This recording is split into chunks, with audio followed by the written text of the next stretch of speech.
tornará vacía, produciendo fruto, en el nombre de Jesús. Amén. Génesis capítulo 21, verso 14. Se levantó pues Abraham muy de mañana, tomó pan y un odre de agua y lo dio a Agar poniéndose sobre el hombro, y le dio al muchacho y la despidió. Y Agar la esclava se fue y anduvo errante por el desierto de Berseba. Y el agua en el odre se acabó, y ella dejó al muchacho debajo de uno de los arbustos. Y ella fue y se sentó enfrente como a un tiro de arco de distancia, porque dijo: que no vea yo morir al niño. Y se sentó enfrente y alzó su voz y lloró. Y oyó Dios la voz del muchacho que lloraba, y el ángel de Dios llamó a Agar desde el cielo y le dijo: ¿qué tienes, Agar? No temas, porque Dios ha oído la voz del muchacho en donde está. Amén. Pueden tomar asiento.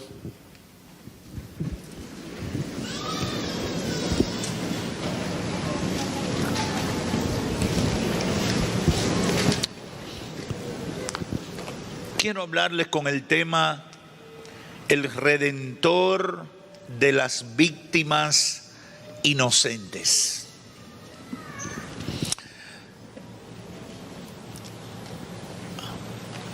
Creo que el primer domingo de este mes estuve hablando aquí de este pasaje bíblico y nos enfocábamos fundamentalmente en el momento cuando Dios les revela la ayuda, el oasis en medio del desierto de esta mujer que estaba sufriendo por causa de esta expulsión de la que fue víctima, al verse en un cuadro familiar de conflicto, producto de malas decisiones que se tomaron y soluciones humanas que se trataron de aplicar con el buen deseo, con la buena intención de que se cumpliera la promesa de Dios en sus vidas. La historia de Abraham, Sara su mujer, la esclava Agar, de Ismael, hijo de Agar y de Abraham, y de Isaac, hijo de Abraham y Sara, es un cuadro de complicaciones familiares. Es un cuadro de conflictos producto de las malas decisiones que se toman en la vida. Quizás alguno de los que me escucha no conoce y tengo que dedicar un par de minutos a contextualizarlo. Dios le dio una promesa en Génesis capítulo 12 a Abraham: te escogí para hacer de ti una nación grande. Tu descendencia será enorme. Haré un pueblo grande de ti. Y obviamente si Dios le dio esa promesa, Dios le daría hijo. Pero esa promesa Dios se la da cuando Abraham tiene 75 años. Y yo, hablando de ese mismo caso esta mañana, decía: casi nadie comienza un proyecto de vida a los 75 años. A los 75 años uno va buscando la orilla para no exponerse demasiado, porque no es la etapa de mayor vigor en la vida. Sin embargo, con Abraham Dios comienza este proyecto a los 75 años. A los 85, Abraham y Sara se desesperan, porque aunque Dios a través de un ángel le había dicho que le iba a dar un hijo, habían pasado 10 años y nada pasaba, y ellos se ponían cada vez más viejos. En su desesperación deciden utilizar un recurso que se usaba en su época, y era a través de una esclava tener un hijo para que legalmente le perteneciera. Y escogieron a Agar, una esclava egipcia que tenían Sara y Abraham. Y Sara le dice a su esposo: acuéstate con ella, embarázala, y el hijo que ella tenga va a ser nuestro heredero. Y en efecto así pasó. Y ese hijo se llamó Ismael. Ismael nació y era la respuesta aparente de Dios para la vida de Abraham y Sara, aunque por una vía que no era la normal, sino usando la palanca de la usanza de la cultura. Hermanos, siempre que pretendemos ayudar a Dios nos vamos a meter en problemas. Si Dios ha prometido algo, déjelo tranquilo, que de la misma manera que Dios lo ha prometido, Dios se agenciará los recursos para llevarlo a cabo. No meta la mano ahí. Porque a veces ponemos en práctica esa filosofía mundana que dice: Dios dice, ayúdate que yo te ayudaré. ¿Alguien ha escuchado eso? Dios dice, ayúdate que yo te ayudaré. Eso lo escribió el diablo. Pero eso no está en la Biblia. Eso no ha salido del corazón de Dios. Eso se lo ha inventado la gente para justificar sus decisiones al margen de la voluntad conocida de Dios. Y bueno, tuvieron a Ismael con la aprobación de Sara, y eso trajo un problema. 12 años después nace el verdadero hijo de la promesa. 12 años después, Abraham con casi 100 y Sara con más de 90. Nace el hijo de la promesa, Isaac, y ahora se complica el cuadro. ¿Por qué? Abraham era el papá de Ismael con la esclava, el papá de Isaac con la señora. Todo el que me está escuchando, que tiene un poquito de experiencia, sabe que esas combinaciones siempre son problemáticas. Sabe que los conflictos estarán a flor de piel. ¿Por qué? Porque yo soy hijo de mi papá, pero esa mujer no es mi mamá. Esa mamá le dice: mira, defiende lo tuyo, que aquel te lo quiere quitar. Y comienzan las batallas al interior de la familia. Mucha gente que me está escuchando ha vivido experiencias dolorosas en ese sentido. ¿Por qué? Porque hay decisiones y situaciones que nos buscamos por ayudar a Dios, por tratar de hacer que se cumpla la promesa de Dios, aun cuando Dios no ha hecho la provisión para que eso ocurra. En esta hora yo quiero hacer un enfoque diferente a los dos que he hecho anteriores de este caso, porque el Espíritu Santo llamó mi atención sobre la condición, sobre lo que pensaron, sobre lo que pasó a lo interno de dos personajes de la historia. Esta mañana me referí a lo que pasó con Abraham, la lucha, la batalla cuando le llega la hora cero a Abraham frente a este conflicto. Pero ahora me quiero concentrar en lo que pasaba a lo interior de Agar y su hijo. Porque si bien es cierto, Sara tenía un problema, Abraham tenía otro, pero también Agar e Ismael tenían una situación y todos tenían una visión diferente del problema. Por eso yo me quiero concentrar en esta hora en el problema de Agar, la esclava que tuvo el hijo con el Señor Abraham, y que ahora, en esta hora, en esta situación, en este desenlace difícil, es expulsada, es sacada con su hijo, porque en el verso 11 y 12, Sara emplaza a Abraham y le dice: si no me sacas esta mujer de mi casa, aquí va a haber problema. ¿Habrá escuchado usted una esposa hablar en esos términos? No diga amén. Pero Sara se regó. ¿Por qué se regó Sara? Porque los conflictos probablemente eran diarios. Y sobre todo, ella encontró a Ismael, el hermano mayor, abusando del menor, al que le llevaba 13 años aproximadamente. Entonces dijo: ya basta, yo quiero que se termine este rebú. Aquí no pueden convivir estas dos familias. O se va ella o me voy yo. Sácame esa mujer de mi casa. Dice la Biblia que Abraham, con gran angustia, con dolor en su corazón, tuvo que tomar la decisión de sacar a Agar y sacar a Ismael de su casa. Y los versos que leímos al principio relatan eso.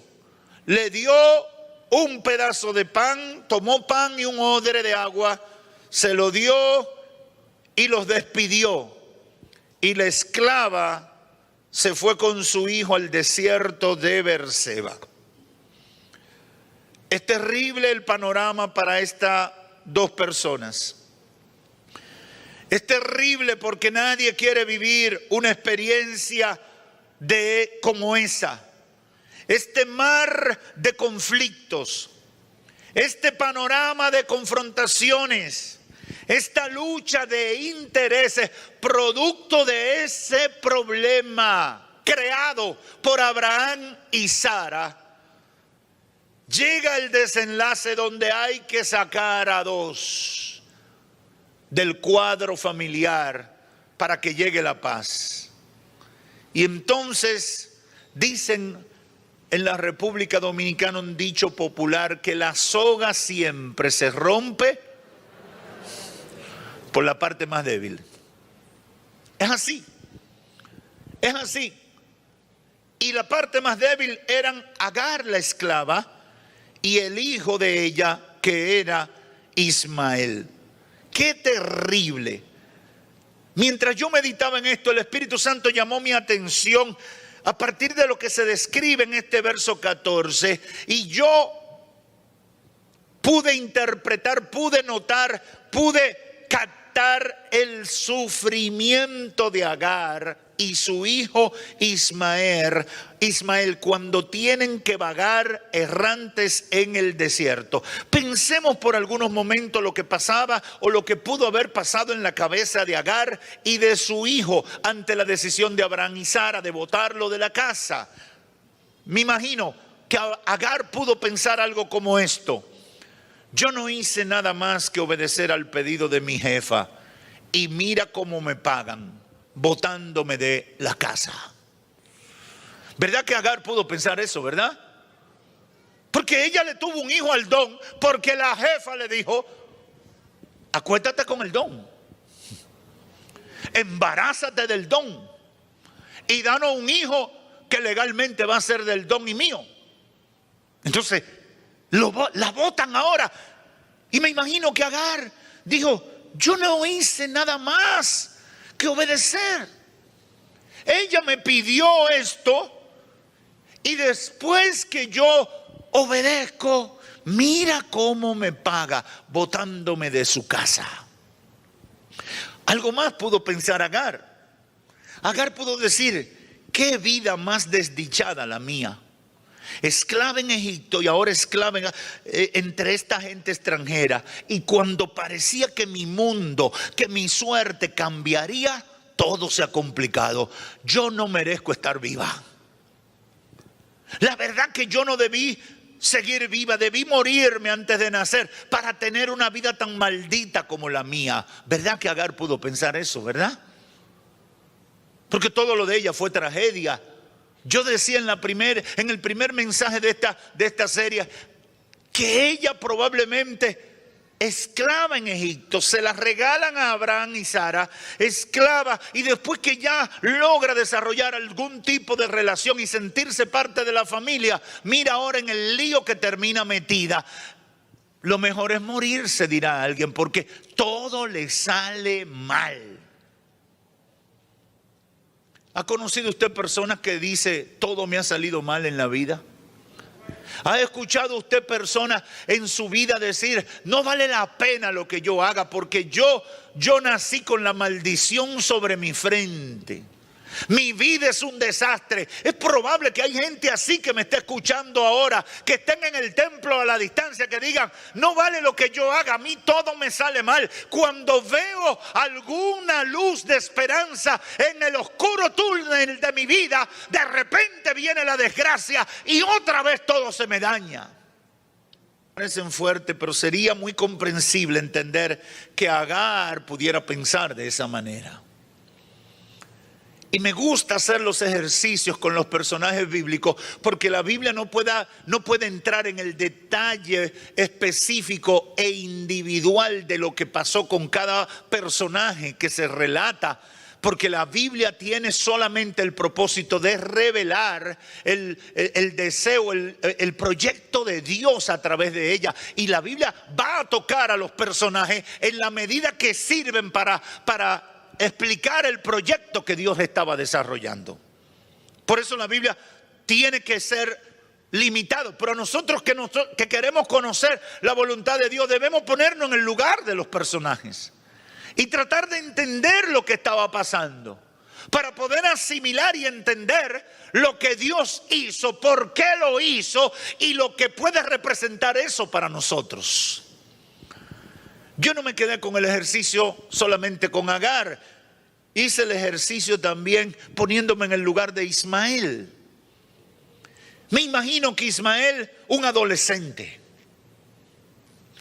si dice el capítulo 21 que todo este desenlace se desarrolla a partir de la fiesta donde se celebró, que detestaron declararon ya que no necesitaba seno o que ya el niño estaba grandecito. Dicen los historiadores bíblicos que tenía que tener algunos 3 o 4 años Isaac cuando ocurrió esto. Y entonces que viene el conflicto y explota al máximo nivel. Por lo tanto, Ismael, el hijo de la esclava, debía tener 12 más 3 o 4, 15 o 16 años. ¿Qué cosas pudieron pasar en la mente y el corazón de un muchacho de 15 o 16 años que se ve metido en este problema sin tener culpa de lo que está pasando? Póngase a pensar. Con 15 o 16 años. Y yo quise hacer el ejercicio, sentí que necesitaba hacer el ejercicio y me vinieron 3 ideas. Me imagino que Ismael pensó, definitivamente no puedo entender que mi papá me haya botado junto a mi mamá de su casa.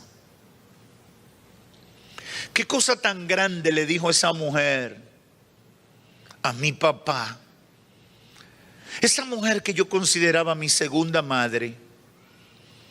¿Qué cosa tan grande le dijo a mi papá para que él me botara con mi mamá de la casa, tomar una decisión tan fea? ¿Cómo manejaría eso un muchacho de 15 o 16 años? Pensemos algo más que pudo haber pensado Ismael. Si mi padre y mi familia de crianza me rechazan de esa manera, yo no merezco estar vivo. Eso pudo pensarlo Ismael. Pero no se queda ahí. Otra cosa que pudo pensar Ismael. Cuando yo crezca, cuando yo sea un hombre, me vengaré de esta gente que me ha hecho este mal tan grande, abandonándome en el desierto a nuestra suerte. Y eso, que son gente de Dios, que Dios les habla y dirige su vida. Yo hubiera preferido que no sean tan de Dios, pero que tengan misericordia de mí.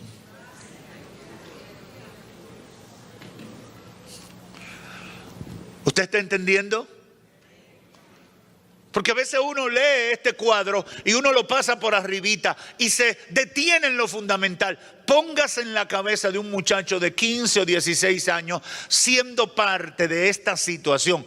¿Cómo podía pensar de Dios? ¿Cómo podía pensar de la gente de Dios? ¿Cómo podía pensar de su suerte? ¿Cómo podía pensar de su vida?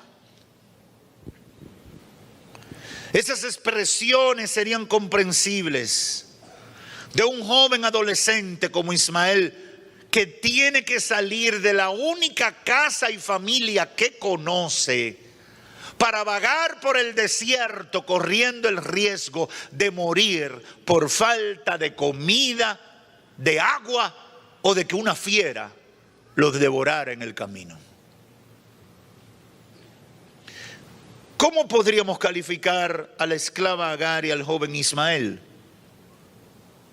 Como víctimas inocentes de las decisiones equivocadas de una pareja que le servía a Dios. ¡Wow! Qué duro está eso, ¿verdad? Víctimas inocentes de las decisiones equivocadas de una pareja de gente que le servía a Dios. Yo sé que somos muy cristianos y no quisiéramos presentar esa cara de esta situación, pero es la pura verdad, es la realidad. Y una de las cosas que admiro de la Biblia es que la Biblia no esconde las realidades. La Biblia no te presenta una cara maquillada del accionar de la gente. La Biblia te presenta la verdad. La verdad de la vida real, la verdad de las miserias humanas que nos llevan a actuar de manera vergonzosa muchas veces.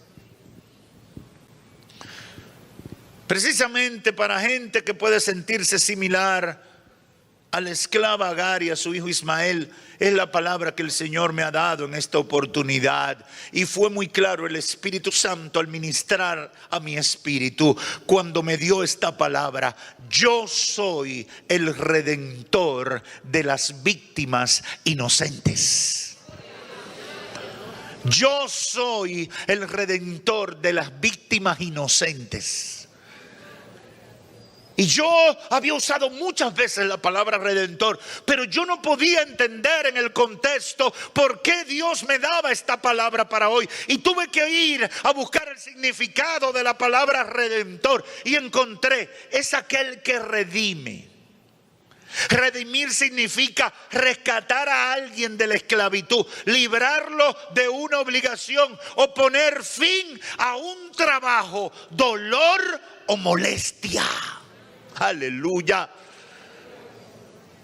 Cuando Agar e Ismael están a punto de morir y expresan el último grito de la desesperanza en ese desierto a donde fueron porque lo botaron de su casa, dice el verso 17, y esto es bueno que lo escuchen todos los que han sido víctimas, todos los que han sufrido vejaciones, todo el que ha sido atropellado por alguien más poderoso que debió ayudarlo y no lo ayudó. Escucha lo que Dios dice aquí en el verso 17. Y oyó Dios la voz del muchacho que lloraba, y el ángel de Dios, oiga bien, el ángel de Dios, la manifestación corpórea, la teofanía de Dios, llamó a Agar desde el cielo y le dijo: ¿qué tienes, Agar?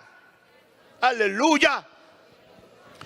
En el último grito de desesperanza hay una interrupción. El Dios que redime entra en la escena de estas dos víctimas inocentes. A mí eso me... Porque Dios es el redentor de los desvalidos. El Dios de la Biblia es el redentor, es el que se ocupa de aquellos que nadie los defiende. Yo soy el redentor de los inocentes. Y aquí aparece en escena y le dice a la mujer desesperada: Agar, no temas. Todos te soltaron, todos te botaron, todos se olvidaron de ti. Lo tuyo para nadie es importante, pero yo he oído el clamor de tu hijo. No temas, no temas. No temas. Y si tú buscas en la Biblia, siempre que viene esa declaración de parte de Dios, algo poderoso va a ocurrir, algo maravilloso va a ocurrir. Jesús le dijo a Jairo, no temas. Pero Señor, me dicen que mi hija murió. Jairo, no temas. No temas. Porque el temor acaba con uno. El temor cierra las posibilidades de uno creer en lo que Dios puede hacer. Dios nunca ha estado de acuerdo con el abuso. Dios nunca ha estado de acuerdo con el atropello y la barbarie que los seres humanos en su impiedad cometen contra víctimas inocentes. Dios nunca ha estado de acuerdo con el abuso. El Dios de la Biblia no es así. Dios no es así.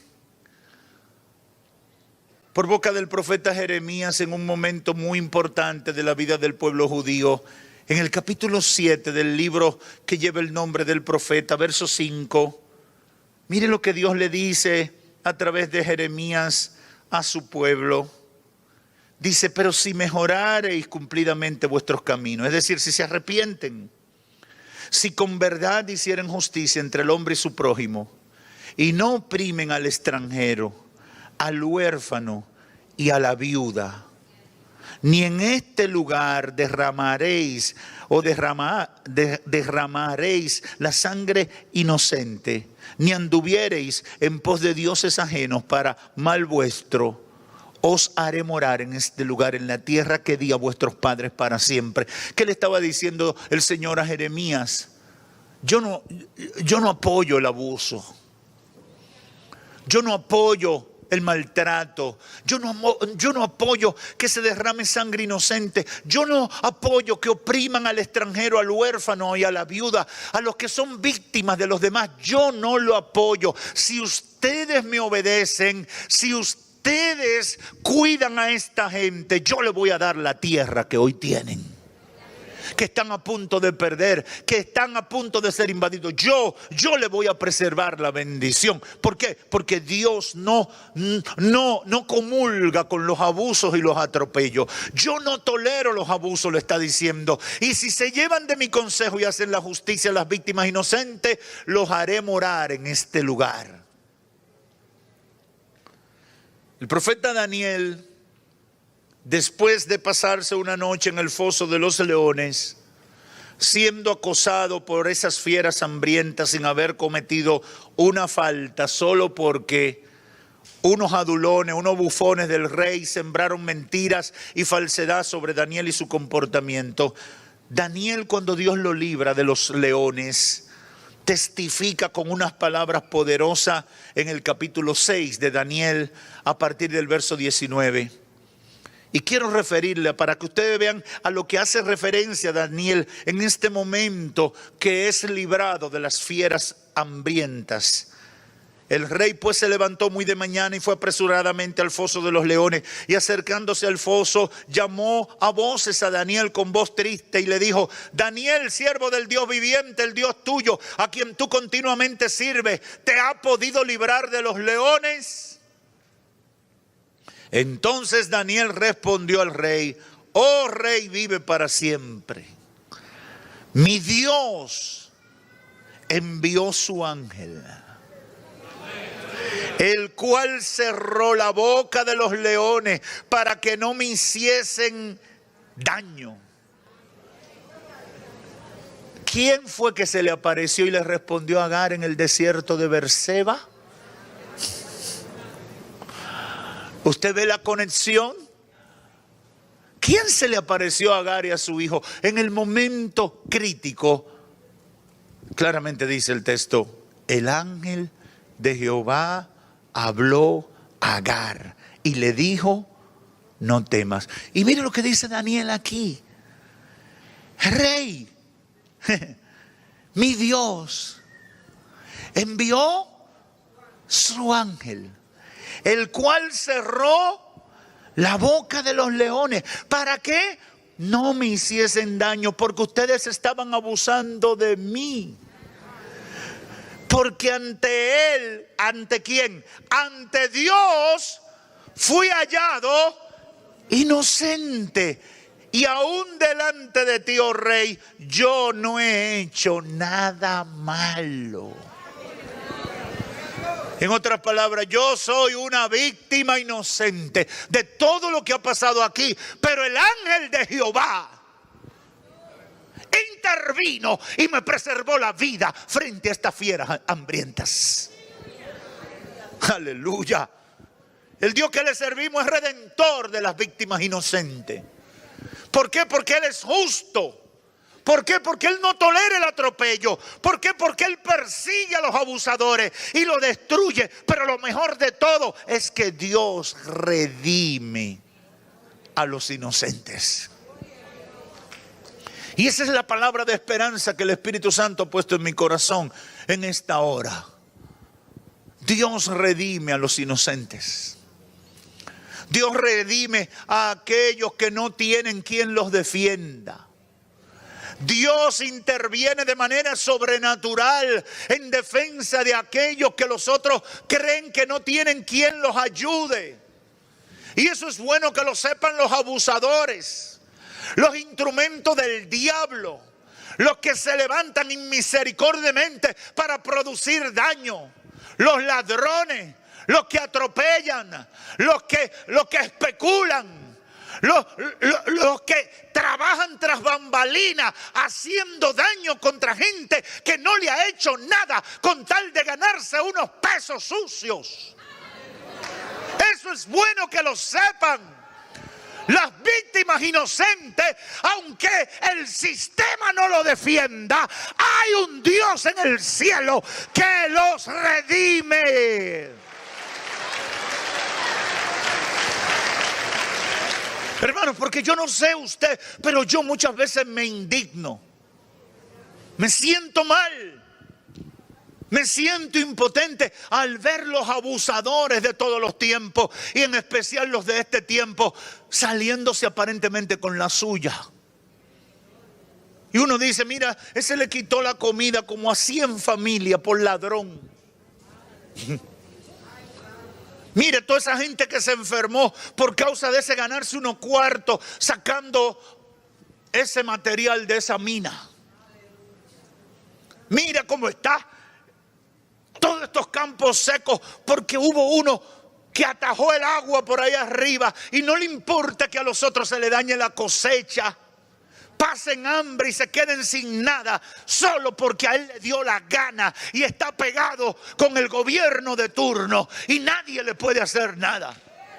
Yo no sé si hay alguien aquí que ha visto casos así. Yo no sé cuántos de los que están aquí no han expresado eso de indignación. Yo he venido con una palabra de parte de Dios y el Señor ministró a mi espíritu. Porque hay mucha gente que necesita escuchar esta palabra de esperanza. Yo soy el redentor de las víctimas inocentes. Aleluya. A veces un político te va a defender cuando defenderte representa un beneficio político para él. A veces alguien te va a ayudar cuando al ayudarte representa una buena proyección de imagen ante la sociedad. Pero aquellos que no representan ningún interés o algo positivo o algo ganancioso, nadie quiere defenderlo. ¿Usted no se ha dado cuenta que a veces ocurre una desgracia? O le pasa algo a alguien y hasta que no se hace viral, ahora es el término, ¿verdad? Hasta que no se hace viral, todo el mundo indiferente. Pero de que salió y se hizo público, tuve todo el mundo, yo ayudo. aquí pidiendo ayuda. Me solidarizo. Mis oraciones con ellos. A veces yo me siento como Jesús frente a todos los delincuentes que estaban frente al templo. Y quiero salir a volcar mesa. Porque digo, tú hipócrita. Solo porque eso se hizo viral, ahora están diciendo que sus oraciones, que su ayuda, sin vergüenza. Pero qué bueno que Dios no nos deja hacer todo lo que nos da la gana. Y que el Espíritu Santo nos controla, ¿verdad? Y nos dice, varón, estate quieto, déjamelo a mí. Yo soy el Dios que redime a los inocentes. Yo soy el redentor de las víctimas inocentes. Yo voy a defender al desvalido, a la viuda, al huérfano, al que no tiene quien le ayude. Yo soy su redentor. Oh, gloria a Dios.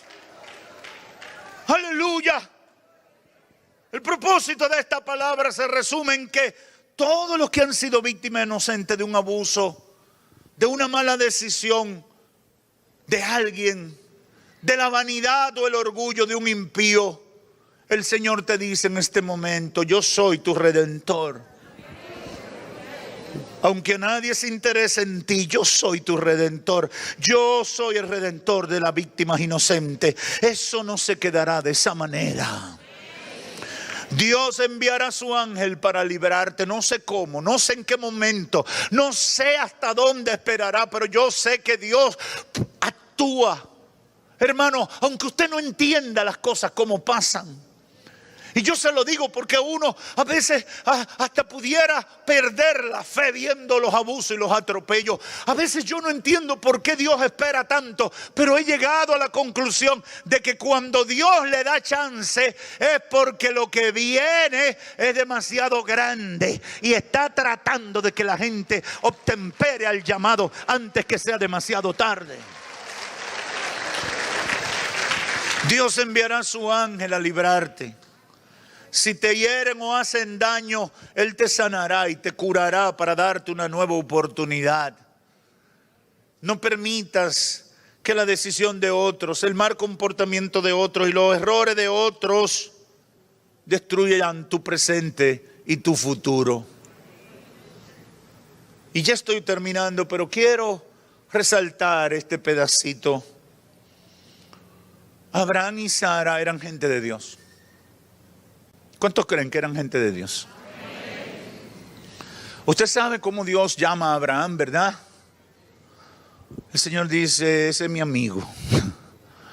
Y no lo hizo con más gente. Por lo tanto, le dio una categoría especial. Y a través de Sara y Abraham fue que Dios estableció su promesa para el pueblo de Israel y de todo el plan que ha desarrollado para ellos y para la humanidad. Por lo tanto, eran gente de Dios. Pero yo quiero decirle, hay gente de Dios que se equivoca. Porque no son ángeles, ni son arcángeles, ni son Dios. Son gente. Voy a repetirlo. No son ángeles, no son arcángeles, no son Cristo, no son el Espíritu Santo. Son gente. ¿Qué significa eso, pastor? ¿Por qué usted insiste? Porque la gente de Dios son gente. Y como gente de carne y de hueso, hay días que están contentos. Pero hay días que una tribulación lo tiene pensando mal. Hay días que se sienten están muy enfocados, pero puede haber un día que no estén bien enfocados y no te den el mejor consejo, no toman la mejor decisión. Por eso uno siempre le dice a las personas, recuerda que tú no te convertiste al pastor, tú no te convertiste a la pastora. Tú no te convertiste al líder de hombres, de mujeres, de caballeros, de ujieres, etc. Tú te convertiste a Cristo Jesús y Él es tu Salvador, Él es tu Redentor, Él es la perfección de todo el proceso que Dios se ha tomado para salvarte y restaurarte. ¿Por qué? Porque si Agar e Ismael solamente se quedan con el pensamiento de lo que le hicieron Agar, le hicieron Sara y Abraham, no se abren a dejar que Dios los ayudara en medio de su necesidad. Y eso es fundamental. Nosotros nos hemos convertido a Cristo. Y yo siempre como un pastor quisiera hacer todo bien para todo el mundo todo el tiempo. Pero es posible que me equivoque un día y tome una decisión desacertada. O tenga un estado de ánimo que no era el mejor. O que me sienta herido por otra gente. Porque hay una alabanza que creo que fue Gilberto Soré que la compuso, que se llama Los ministros también lloran. Y esa alabanza trata de eso, del enfoque de que los pastores y los líderes tienen su momento de lloro, de tristeza, de dolor por lo que la gente hace, por lo que la gente dice, por las cosas que le pasan en el mismo ejercicio del ministerio o fuera del ministerio, porque son gente de carne y de hueso que están luchando también para alcanzar el cumplimiento del propósito de Dios en su vida. Y la gente tiene que tener eso pendiente. Agar e Ismael con esta decisión fueron víctimas de Sara y de Abraham. Fueron víctimas. Y ellos no eran los culpables de todo lo que había pasado, porque los culpables de todo ese cuadro complicado que había en esa familia fueron precisamente los jefes de esa familia. Abraham y Sara. Todo el lío que había ahí, los culpables eran Abraham y Sara. Entonces, ¿por qué tenían que lanzar al desierto a Agar y a Ismael? Finalmente, y yo resaltaba eso esta mañana desde la Romana, Dios no va a cambiar los efectos ni las consecuencias de nuestros errores, pero Dios siempre nos va a ayudar a superar los efectos y las consecuencias de esos errores. ¿Qué hizo Dios con esta situación? Le dice: Agar, no temas, yo he escuchado la voz de tu hijo. Y dice la Biblia que de repente vieron un oasis donde había agua, donde había comida. Y en pocas palabras salta y dice la Escritura: Ismael fue un gran guerrero, fue un gran conquistador y se casó y tuvo hijos y todo se cambió, todo fue de grandeza de ahí en adelante, porque se cumplió la palabra del Señor. Yo también lo voy a bendecir a él. Yo voy a resolver este lío que ellos hicieron, pero lo voy a hacer caminando a través del proceso. A veces queremos que Dios no desaparezca las consecuencias de nuestros errores. A veces queremos que en un acto milagroso y sobrenatural ya todo se arregle y abracadabra, el Señor puso la pata de cabra. No, Dios te va a dejar cruzar por el desierto. Porque Dios no está limitado a circunstancias. Él libró a Daniel del foso de los leones, pero lo permitió que entrara. Y no es lo mismo que me permita ser libre de los leones sin yo entrar al foso y pasarme una noche con ellos. En mi casa hay perros y uno cuando tiene un perro cerca uno siente el aroma. Uno siente la presencia. Y si se pasa un día muy largo o una noche al lado de un perro, va a sentir los despojos. Y va a sentir el aroma. Ahora dice la Biblia que el Señor estuvo con Daniel y lo permitió pasar. Y aunque fue al foso, lo sacó libre. Abraham metió su pata. Él y Sara tomaron su mala decisión. Abusaron de Agar y de Ismael. Y me imagino que hubiera sido mejor: Señor, tú sabes que me equivoqué, pero ahora, Señor, con tu poder, ato, desato, reprendo. Ya. Y ahora somos felices para toda la vida. Esa es la oración de los convertidos. Pero Dios dejó que pasaran por el proceso. Ahora, ¿cuál fue la ayuda? Dios dijo: yo voy a bendecir a ese muchacho también. Yo no lo voy a soltar. Yo voy a cuidar. Yo voy a suplir lo que haga falta para que al final el proceso resulte en una gran victoria. Dios es el redentor de las víctimas inocentes. Si han abusado de ti, si te han atropellado, si tú has sido una persona que ha llevado la peor parte en las decisiones que se han tomado alrededor de ti, quizás tú eres un hijo de un matrimonio que se destruyó, y cuando papá y mamá pensaron en divorciarse, no pensaron en ti.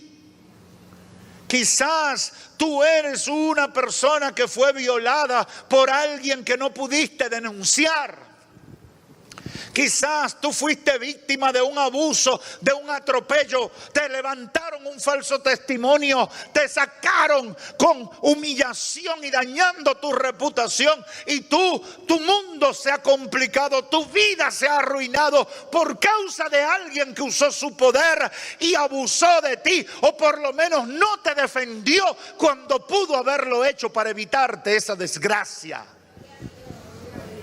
Quizás esa persona también era una persona que amaba a Dios o le servía a Dios o decía que por lo menos lo hacía.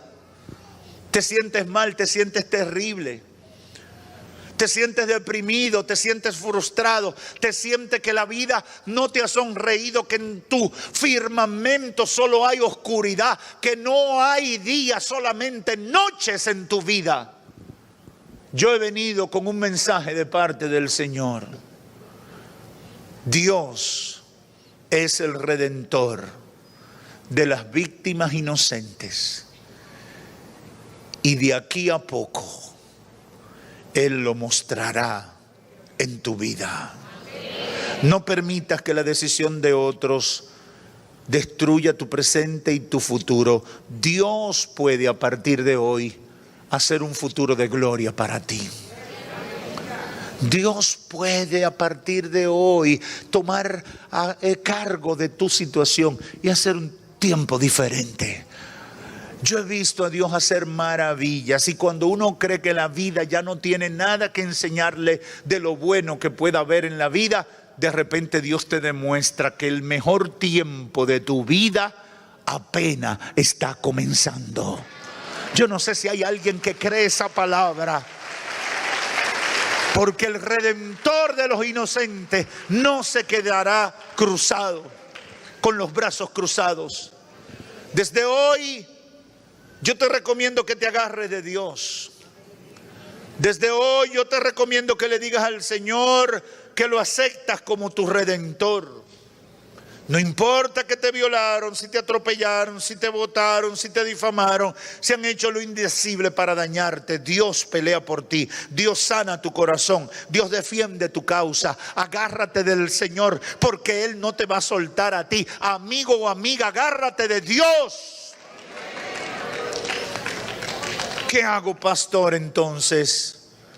Hoy yo te invito a que declares a Jesucristo como Señor y Salvador de tu vida. Esa declaración lo cambiará todo en tu vida. Que Dios te bendiga.